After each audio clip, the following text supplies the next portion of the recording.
I was trying to figure out how to use the 360 video the other night on Facebook Live, but I don't think that's going to work because the internet service was not good enough here. So I figured I'd just do a couple quick little posts to update the situation using the 360 camera so you can kind of see all the way around. So just got the motor out of the CRX 2 nights ago, and we are going to be putting new rings and bearings in it and just inspecting everything and making sure that it's going to be safe and reliable for race week this year in June.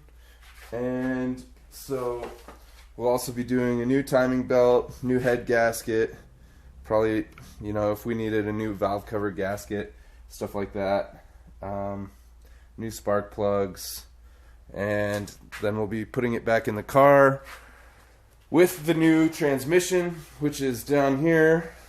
And this year I'll be running a limited slip differential, and we're going to be doing the cable to hydraulic conversion. So I'll have a hydraulic clutch on this instead of a cable clutch. And then we're going to be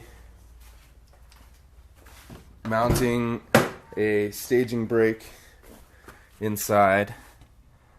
So that should help me a little bit on the launch. And did the rear disc conversion. The trailing arms here are from an Acura Integra, and new brake calipers and rotors.